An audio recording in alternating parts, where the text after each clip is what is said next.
Rosell. Recuerden que la Cátedra Jorge Rosell es un esfuerzo conjunto de la Universidad del Zulia, la Universidad Yacambú, del Instituto de Estudio Jurídico del Estado de Lara, que ya tiene lista la jornada Domínguez Escobar, número 46, de la Academia de Ciencias Políticas y Sociales y, por supuesto, de ALPEC, que es la Asociación Latinoamericana de Derecho Penal y Criminología. Entonces, recuerden que ahorita en octubre arranca nuestro Seminario Internacional de Derecho Comparado sobre Derecho Procesal Penal. Son 16 ponentes de 9 países. Son 10 semanas tocando de manera más dinámica los temas centrales del proceso penal. No puede faltar. Los participantes en nuestros seminarios terminan afirmando que tienen una visión más amplia, mucho más profunda, y el networking es fabuloso en este tipo de seminarios. Bueno, ¿de qué se trata nuestra sesión de la Cátedra Jorge Rosell del día de hoy? Vamos a hablar de las prácticas de las diligencias de investigación. En el proceso penal, entonces, ¿cuáles son esas prácticas de las diligencias de investigación? ¿Y quién nos acompaña el día de hoy? Nos acompaña David Antonio Lonero.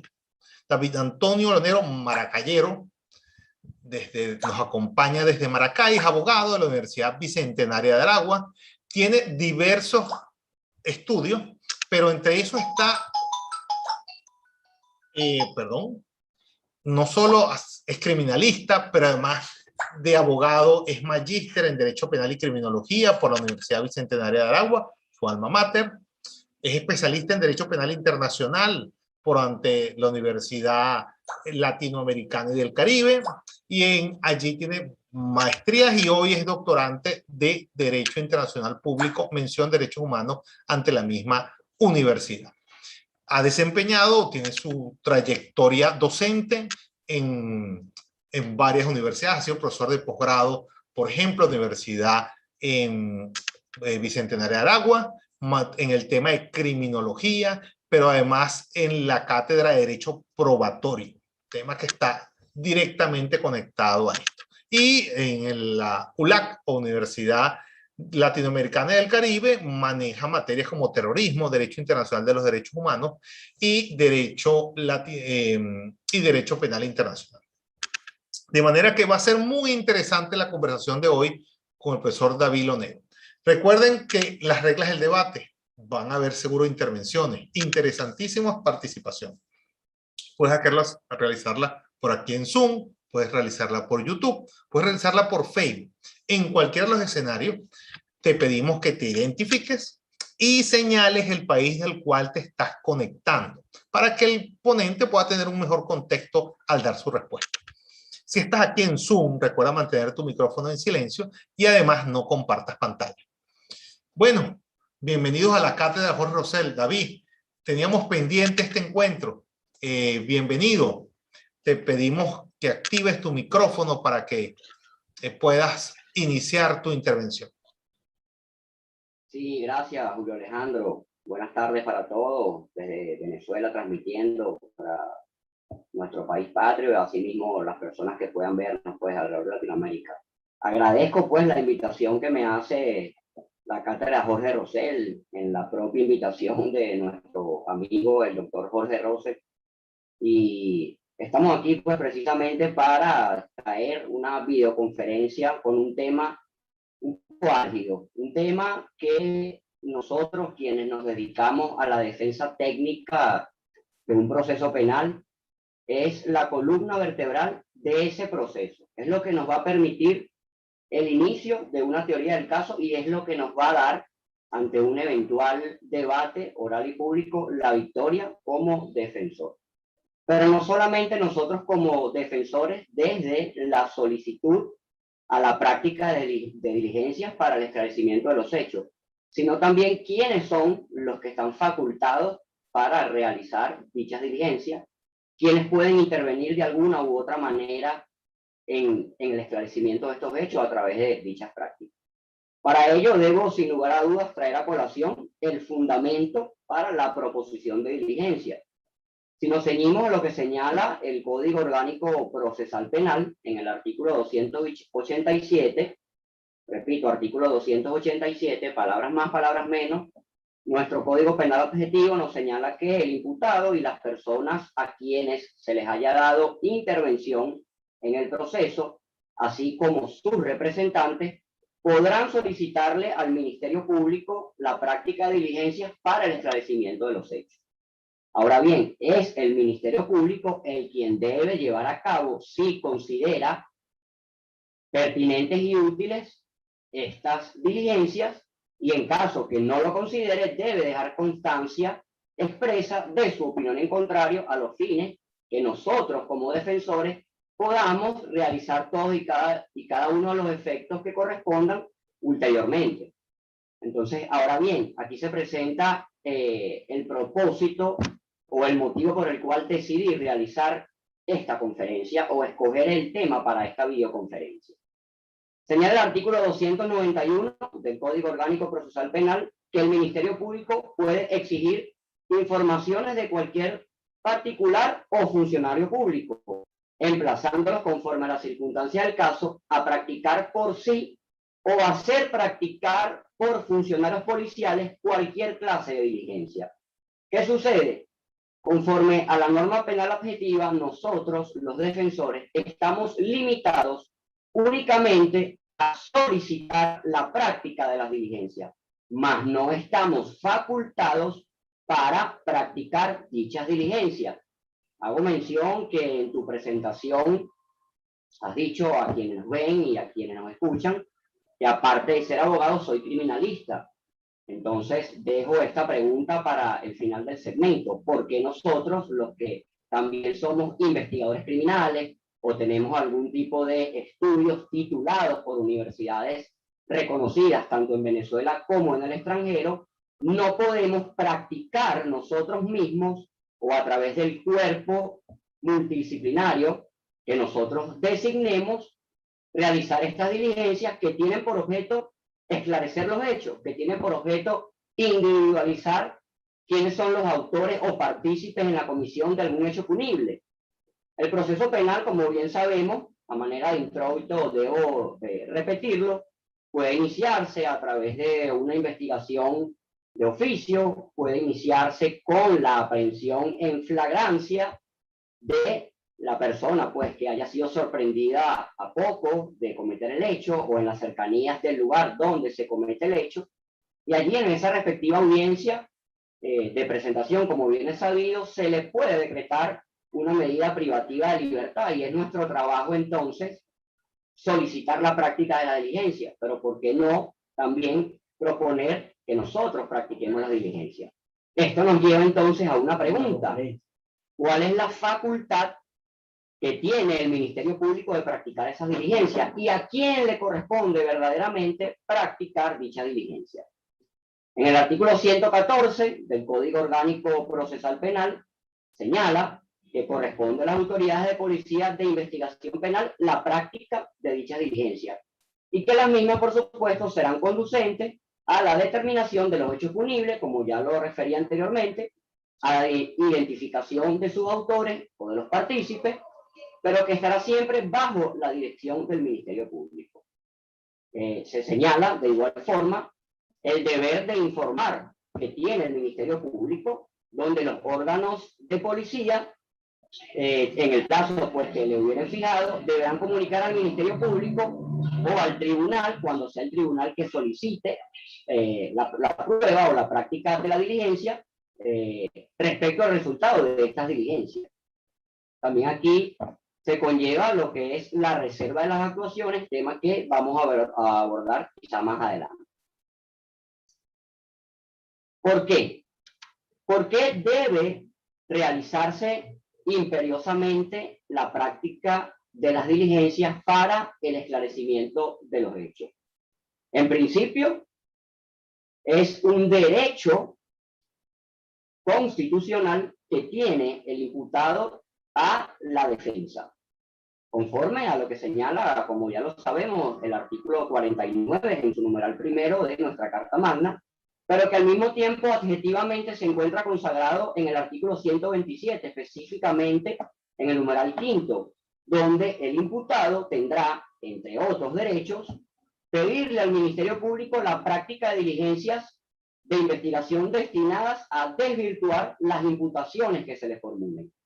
Aquí vemos entonces cómo la finalidad primordial de practicar todas y cada una de las diligencias que se soliciten es la de desvirtuar las imputaciones que se le formulen al imputado.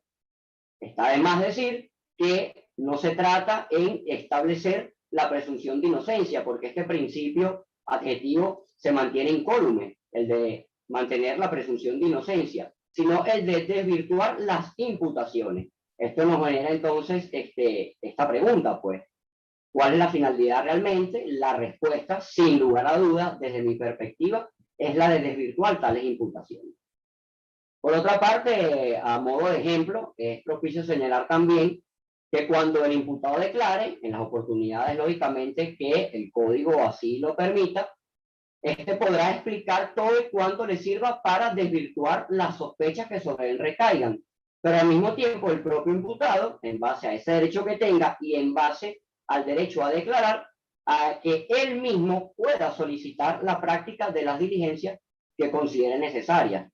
En mi opinión, lógicamente, con la asesoría de su defensor técnico. Los casos especiales en los que se practican las diligencias, tenemos por ejemplo el de la orden de allanamiento conforme al artículo 197, en donde esa orden de allanamiento, que debe contener por supuesto el día, el lugar, las personas que van a estar presentes en ese lugar, quienes van a practicar tal orden, pero debe indicarse el motivo preciso del allanamiento con la indicación exacta de los objetos, de las personas que van a buscar, y de las diligencias que van a realizarse en ese lugar donde va a ser allanado. Otro caso especial en donde se realizan prácticas específicas de diligencia para el esclarecimiento de los hechos es lo que nos señala el artículo 200 del Código Orgánico Procesal Penal respecto al levantamiento e identificación de cadáveres. Como lo señala pues la misma norma, en caso de muerte violenta o cuando existan fundadas sospechas de que existe pues la perpetración de un hecho punible, antes de procederse a la inhumación del occiso, la Policía de Investigación Penal, auxiliada siempre por un médico forense, realizará la inspección corporal preliminar, la descripción de la posición en la que se encuentra el cadáver en ese sitio del suceso, la ubicación de ese cuerpo, evaluar por supuesto el carácter de las heridas y hacer los reconocimientos que sean pertinentes. Pero además, muy importante, las diligencias que le ordene el Ministerio Público dentro de ese caso especial de levantamiento de identificación de cadáver. En los casos, como otro ejemplo, de los reconocimientos de imputados, quizás en el argot de pasillo tribunalicio, lo que nosotros llamamos el reconocimiento en rueda de individuos, para todas estas diligencias de reconocimiento que se regirán correspondientemente las reglas del testimonio, como ya lo sabemos, y las de la declaración del imputado. El reconocimiento procederá aún sin consentimiento de este, pero debe ceñirse como una diligencia como tal. Entonces, hablando pues cuando no es la aprehensión en flagrancia, sino que nos vamos al caso de la investigación de oficio, ¿okay? Tenemos que el Ministerio Público, cuando de cualquier modo tenga conocimiento de la perpetración de un hecho punible, caso específico de los que nos señala el artículo 265 del Código Orgánico Procesal Penal, dispondrá que se practiquen las diligencias tendientes a investigar y hacer constar su comisión, con todas las circunstancias que puedan influir en su calificación y la responsabilidad de los autores y demás partícipes. Entonces vemos la relación que tiene este artículo 265 directamente con el fundamento de la investigación para la proposición de diligencia, a lo que nos señala el artículo 287 del mismo código. La investigación de la policía, otro ejemplo del artículo 266. Si la noticia en este caso es recibida por las autoridades de policía, es decir, directamente que la noticia es recibida por los funcionarios actuantes, estas, es decir, estas autoridades de policía le comunicarán al Ministerio Público dentro de las 12 horas siguientes y solo practicarán las diligencias necesarias y urgentes. ¿Cuáles son estas diligencias necesarias y urgentes? Bueno, aquellas que están dirigidas igualmente a identificar y a ubicar a los autores y demás partícipes en el hecho punible, por supuesto que también al aseguramiento de los derechos activos y pasivos relacionados con la perpetración del hecho punible. Pero como vemos, es reiterativo el Código Orgánico Procesal Penal en que siempre la práctica de las diligencias están dirigidas es a la identificación de los autores o partícipes, a los objetos que se encuentren allí, que puedan colectarse. Lógicamente el código nos señala, pues, y el manual único de cadena de custodia, cuál es el procedimiento de colección, de fijación, de embalaje, de rotulado y de traslado de esas evidencias o de esos objetos de esos objetos activos o pasivos que están relacionados de alguna u otra manera con la perpetración de un hecho punible. Pero existe siempre la insistencia en que únicamente son las autoridades de policía. Mi propuesta, repito, es que ante una eventual reforma del Código Orgánico Procesal Penal se le pueda establecer la facultad no solo a la parte del Ministerio Público que tutele esas prácticas de diligencia, sino que se permita la posibilidad que la otra parte, es decir, la del imputado, la que lleva la representación del imputado a través de su defensor técnico, la posibilidad de practicar también diligencias que puedan ser presentadas en la oportunidad correspondiente y en los lapsos y plazos que señala el Código Orgánico Procesal Penal ante el juez de control, para que lógicamente al ser admitidos estos elementos probatorios y que posteriormente se transformarán en elementos de prueba y que posterior a esa transformación de elementos de convicción a elementos de prueba puedan practicarse en el respectivo debate, sopesando lógicamente lo que señala la valoración de las pruebas en el debate, que no es precisamente el tema del día de hoy, pero sí quiero dejar esto allí para todos los que nos ven, para todos los que nos escuchan, para los alumnos que están presentes y nos están siguiendo por acá, esta sugerencia, esta interrogante, y que este tema pueda ser transmitido por muchos, de que mi inquietud pueda ser la misma inquietud de varios profesionales del derecho, que mi inquietud se convierta en la inquietud y en la insistencia de todos y cada uno de los profesionales del derecho, que de alguna u otra manera estamos vinculados al proceso penal. No solamente como defensor, sino también desde la perspectiva a la representación de la víctima, porque el mismo Código Orgánico Procesal Penal también nos señala claramente que en los casos de la querella, me voy a apartar ahora de lo que es la defensa técnica, sino en el actuar desde la representación de la víctima, el querellante, lógicamente cuando se le haya dado esa facultad y esa condición de parte querellante, podrá solicitarle igualmente al fiscal del Ministerio Público la práctica de todas y cada una de las diligencias que estime necesarias en la investigación, pero tampoco se le permite al querellante o al representante de la víctima que esa parte realice la diligencia, practique la diligencia.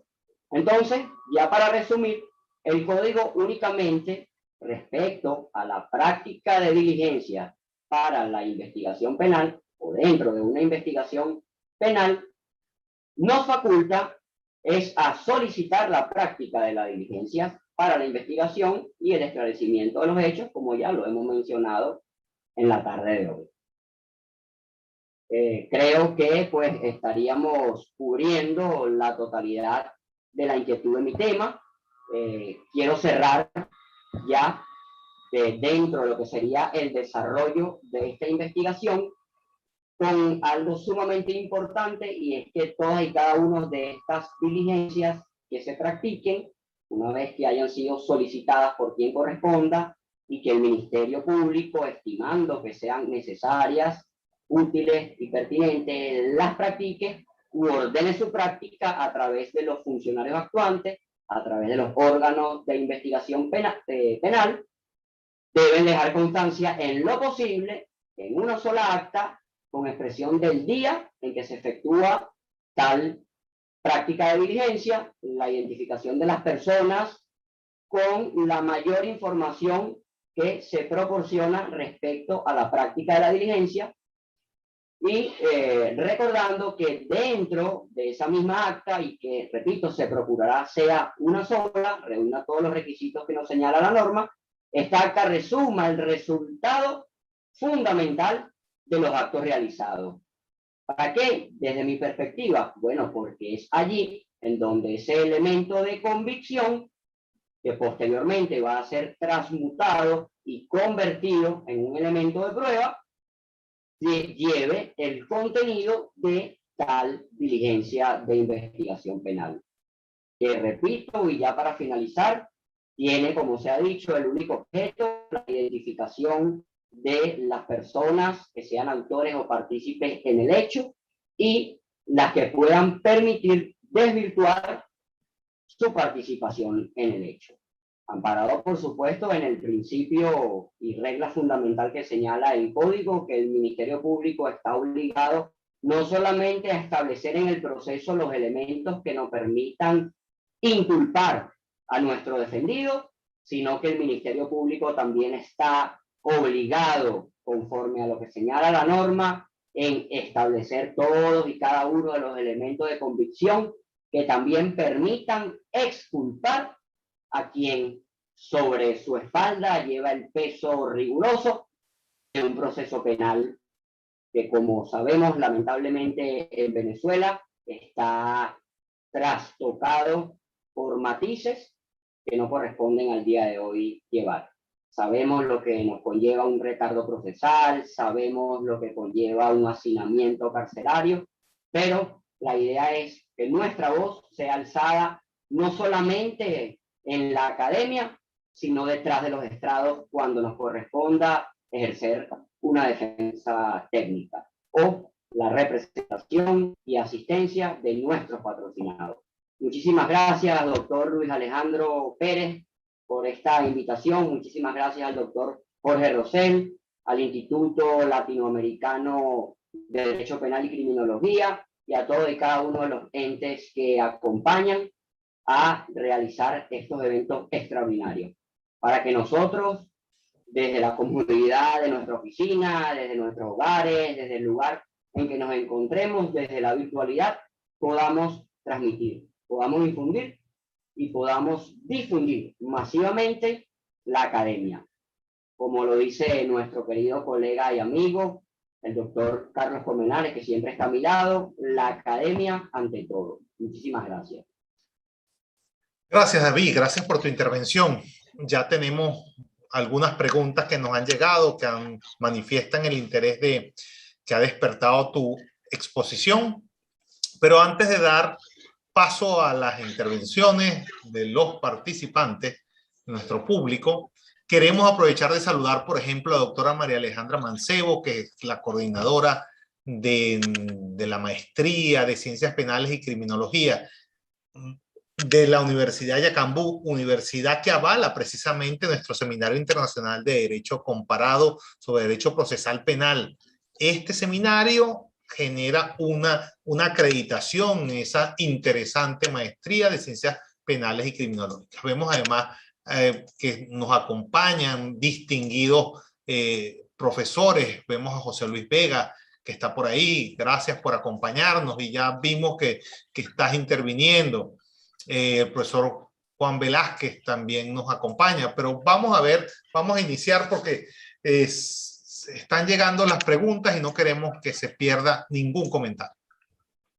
Vamos con el primero de ellos. Y dice así: el Código Orgánico Procesal Penal dividió al proceso penal en fase preparatoria, fase intermedia y fase de juicio. Existe la opinión de que hay una fase no precisada en nuestro proceso penal, que es la de pesquisa o fase preliminar. Es aquella de inicio de la investigación policial, a veces ilegalmente y sin control del Ministerio Público. Por favor, ¿nos podría manifestar su opinión al respecto? ¿Sería necesario precisar legalmente dicha fase preliminar? David, al respecto, ¿qué nos regalas en tu opinión? Precisamente, como lo has dicho allí al momento de hacer la pregunta, sí se encuentra establecido o delimitado las distintas fases del proceso penal, incluso la fase de cumplimiento de la sentencia o el cumplimiento de pena, que es la fase de ejecución de la sentencia. Pero partiendo a la pregunta, específicamente donde se señala el inicio de la investigación y donde se señala el desarrollo de la investigación, es donde se encuentran señalados los modos de proceder, la forma de proceder y, por supuesto, las reglas de actuación policial, en donde los funcionarios actuantes deben ceñirse.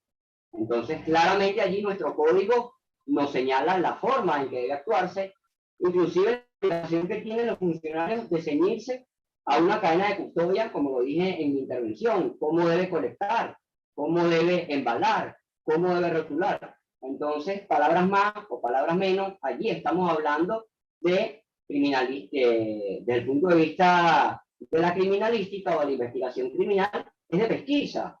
Estamos hablando allí es de una pesquisa, de una colección, de una incautación. Entonces, claro que está muy bien definido. Corresponde a nosotros, cuando tales funcionarios desvíen la práctica de su actuación, ejercer todos y cada uno de los mecanismos necesarios para solicitar la nulidad de tales actuaciones. Gracias, David. Vamos a ver, tenemos otra ha despertado. Muy bien. Por aquí tenemos al profesor José Luis Vega, a quien saludamos por acompañarnos, de nuestros amigos Multijurídica, y dice, excelente el manejo del tema. Felicitaciones, David. Y te hace la siguiente pregunta. En las órdenes de allanamiento, siempre es obligatorio colocar los nombres de los funcionarios policiales que estarán autorizados a penetrar al interior del inmueble a allanar. Ahora bien, en algunos casos, como por ejemplo una investigación en donde existan sospechosos de que desde determinado lugar se distribuya material de abuso y explotación sexual infantil, antigua pornografía infantil, en el cual ingresaran peritos o expertos en informática, estos peritos o expertos no deberían igualmente estar individualizados o, por supuesto, autorizados en la orden de allanamiento. Gracias y con gusto espera tu respuesta. Por supuesto, muchísimas gracias al doctor José Luis Vega desde México que nos escucha y nos ve. La respuesta es fundamental.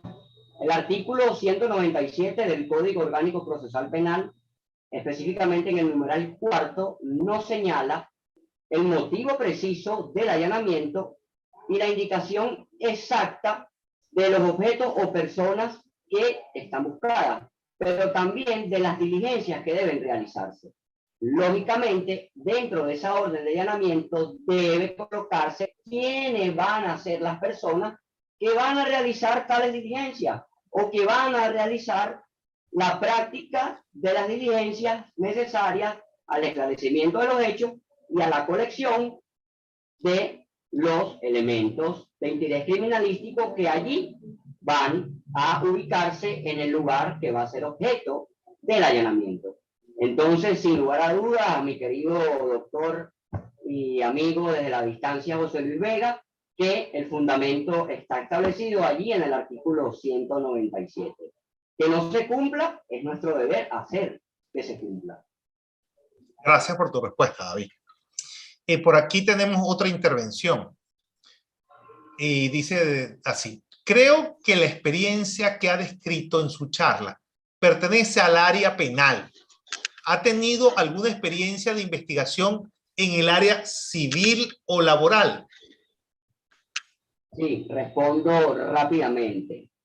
La verdad, desde que inicié mi trayectoria en el campo del derecho, debo recordar pues que siendo estudiante de derecho ya laboraba en un circuito penal como asistente, luego fui escalando las debidas posiciones y al momento en que renuncio en el año 2009 me he dedicado única y exclusivamente a el proceso penal.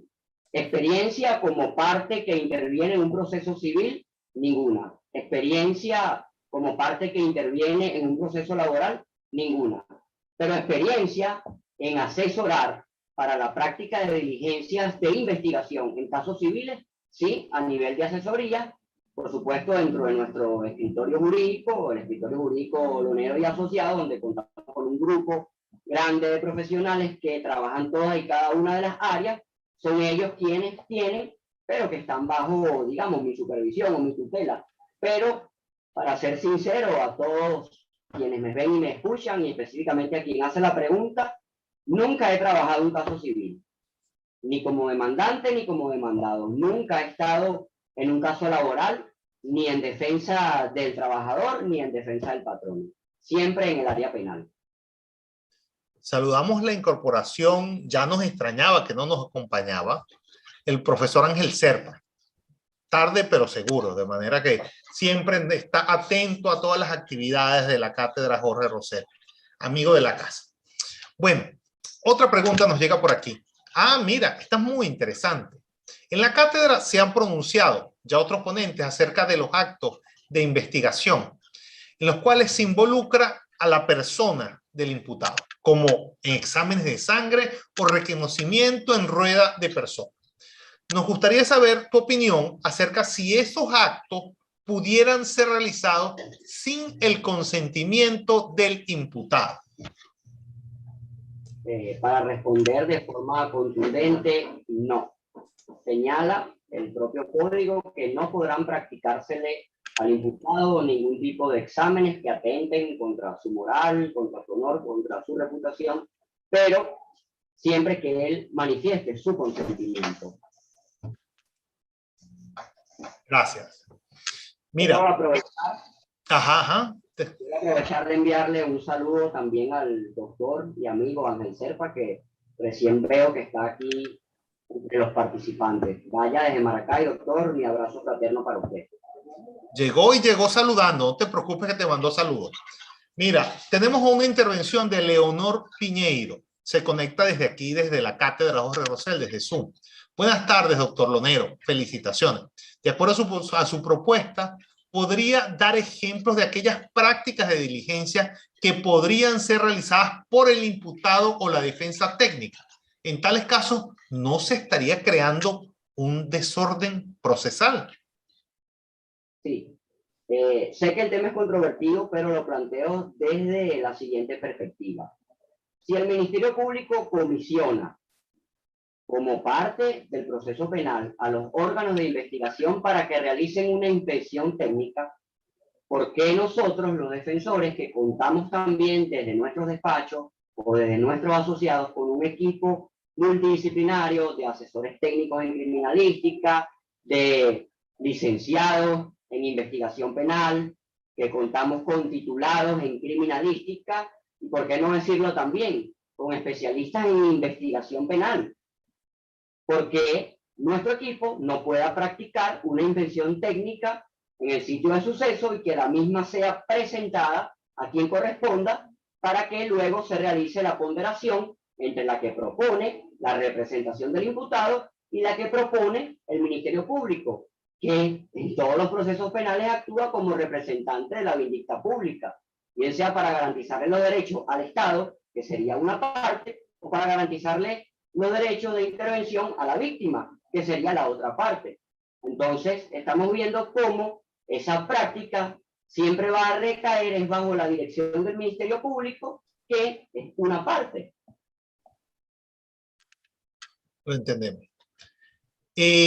Manuel Betancourt se conecta aquí desde Zoom. Da buenas tardes, se conecta desde Caracas. Felicito al doctor Lonero por su excelente ponencia. Y dice, disculpe, una pregunta que quizás no forme parte de la disertación, pero que por la importancia reviste pudiese hablar brevemente sobre la práctica o cómo conecta este tema con el tema de la prueba anticipada.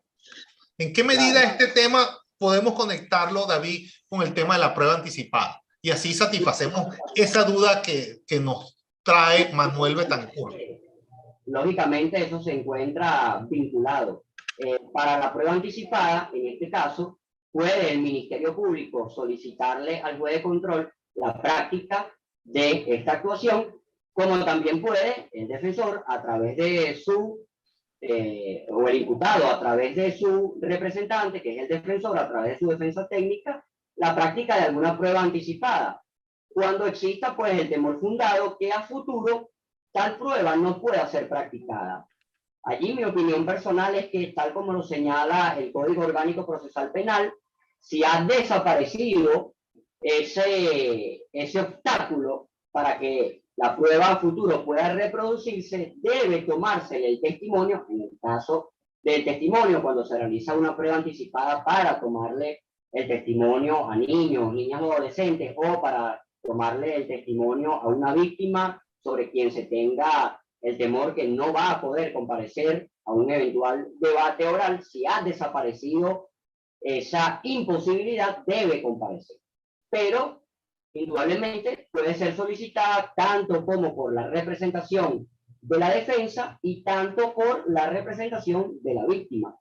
Y aquí aprovecho de una vez para indicar que también los defensores auxiliares, en el caso de lo que señala el artículo 148 del Código Orgánico Procesal Penal, si el imputado, si el defensor del imputado no puede estar presente, podrá nombrar defensores auxiliares para que estén presentes en la práctica de esa diligencia.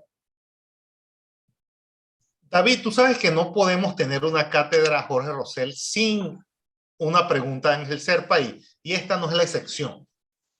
Y son buenísimas además.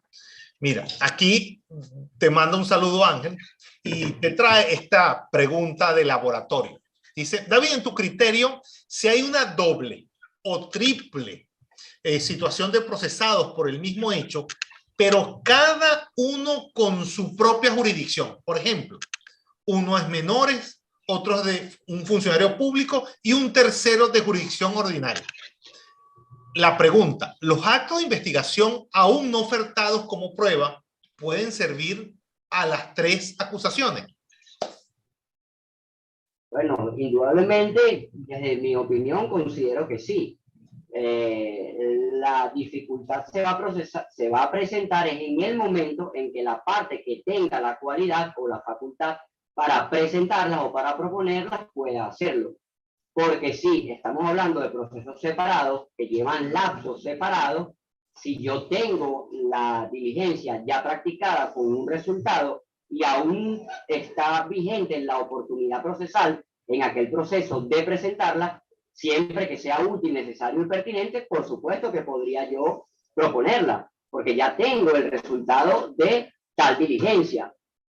Más allá, si ha precluido tal lapso para la proposición de esta, puede, como lo señala el mismo código, proponerla, si ya precluyó el lapso de la fase de investigación o la fase intermedia o la fase preparatoria, y tengo conocimiento con posterioridad a la presentación del acto conclusivo, puedo hacerlo.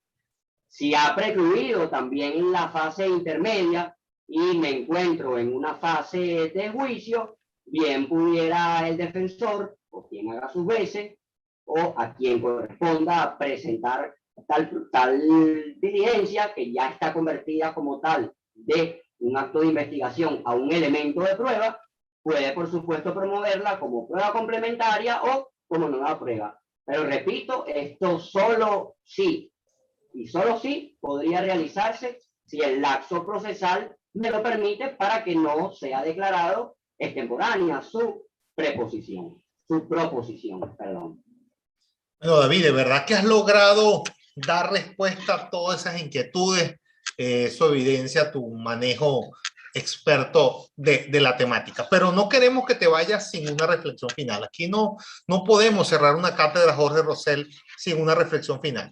¿Cuál es tu reflexión final que nos regalarías a la audiencia y que traes y que se puede extraer con ocasión de este tema? Recomendación final, que va a ser reiterativa en todo y cada uno de los espacios, es luchar por la justicia, luchar por el cumplimiento efectivo de las normas, luchar por el cumplimiento efectivo de lo que nos señala el Código Orgánico Procesal Penal. Nosotros, quienes estamos en este momento detrás del estrado, es decir, al frente de quienes corresponde impartir la justicia, quienes actuamos como defensor, lo único que le pedimos a quien corresponda impartir justicia es que se le dé cumplimiento efectivo a lo que señala el Código Orgánico Procesal Penal. Insisto, debemos ser las voces y los portavoces del cumplimiento efectivo de lo que señala el Código Orgánico Procesal Penal. Si tan solo se le diera la oportunidad a los defensores, a los querellantes, a los representantes de las víctimas, de que se les cumpla con lo que allí se señala, el proceso constituye lo que todos queremos, la búsqueda de la verdad y la verdadera aplicación de la justicia. Muchas gracias. No, gracias a ti, David. Esta fue nuestra cátedra Jorge Rosell de esta semana. Recuerda que la cátedra Jorge Rosell es un esfuerzo conjunto de la Universidad del Zulia, de la Universidad de Yacambú, del Instituto de Investigaciones Jurídicas, que les decía, ya tiene listo la 46ª jornada Domínguez Escobar, el evento jurídico más importante de Venezuela. Bueno, también este esfuerzo de la Cátedra Jorge Rosell es gracias a la Academia de Ciencias Políticas y Sociales, a la Asociación Latinoamericana de Ciencias Penales o de Derecho Penal y Criminología, al PEC y por supuesto a Universitas Fundación, que está contigo incluso en las circunstancias más complejas. David, muchas gracias y hasta luego.